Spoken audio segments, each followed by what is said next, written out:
or alternatively, you go and get a certificate of financial implication from government that when the law is passed, they can enforce it. So Namara was given leave, and he intends to change the manner in which the leader of opposition is elected in office. Yeah. I spent a lot of time researching about that. I met this MP. He's called Honorable Richard, the one who replaced Honorable Edward Sekandi.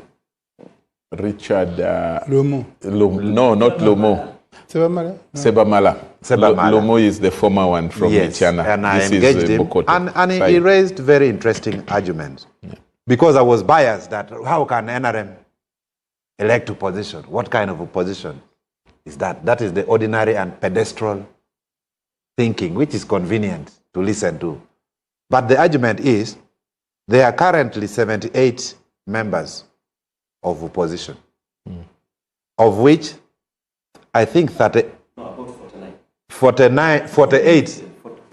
yeah, 48, yes, belongs to the National Unity platform, and the other 30 belongs to the other parties, opposition political parties. So they're saying what happened, Honorable Sebamala, that's the name, right? Yeah, Sebamala. What happens, the current leader of opposition, Ssenyonyi, was designated by Bobby Wine. Even members of the National Unity Platform did not participate in electing their leader of opposition. I found that very interesting, because leader of opposition means you are leading the opposition. No. So you are leading the opposition members, much as it is a constitutional provision. So Honorable Richard is telling me that their amendment, they want to, at committee stage, change Namara's amendment so that all the opposition members in the House can elect their member, their leader of opposition. I think as one of those MPs in the last parliament that passed that law, I think we made a mistake. Because the current law says the opposition party with the largest number chooses the leader of opposition. Yeah. So we have now de-enfranchised 30 opposition parties just because the party with the highest number. So I would plead with my friend Mapenduzi that we should not ask NRM even to vote for leader of opposition. It should be an affair of the opposition political parties. You cannot choose Ufodopono. You cannot choose who. So in other words, you support the process starting, but that when they are eventually making that law, they should not make it to include NRM to be the voters. Yes. Okay. And then another short site we did, which I should apologize. Who elects the government chief whip? I will get to that. Let me just develop this point. But another short side we did. Supposing DP has 15 MPs and National Unity Platform has 15 MPs. It means the current drafting of the law is wrong. We will not be able to elect the leader of opposition. There would be no... There will be a stalemate. Yeah. Yes. So that amendment can be accepted to the extent... But if the members are electing, who told you that automatically all the members of the DP will elect for their member? Who told you that? Because you have said correctly initially that the members of the opposition should come together and elect their chair or their leader in parliament.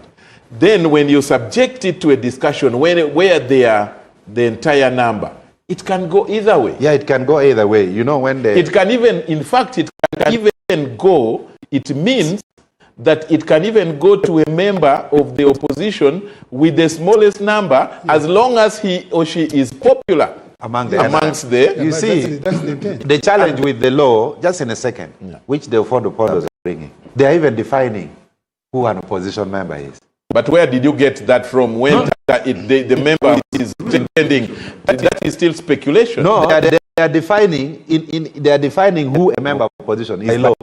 I thought a member of opposition is the one who is elected by the voters to be a member of the opposition, the one who attains lesser votes. But they are now defining a member of opposition to be anyone who contested against the NRM. It means even they are saying independent members of parliament are now members of opposition. That is the definition. Yes, I'm privy to that. Okay. Well, because now we have a few minutes. I will summarize mine in those few minutes. First of all, let me respond to the question. The NRM... We are soon going on Afro Mobile, so the government. it is its policies enunciated by the president that runs the government of Uganda. Any other groups, pressure group or otherwise, can support that effort. But the government of Uganda today is the NRM government, led by none other than Yoweri Museveni, elected on 15th January, sworn in on 12th of May. That's one. Now, two, this bill by the proposal by Dennis is that all opposition people elected as opposition parties in parliament should all participate in determining who their leader should be. If you spoke to Seba Mala, and that's what he told you, that's accurate. What the proposal, why Namara is seeking leave, why he sought and which was granted. Now, our expectation, according to the rules of procedure of the House, that Namara now will go and hold a wider consultation, including with the First Parliamentary Council, who are in charge of helping members draft.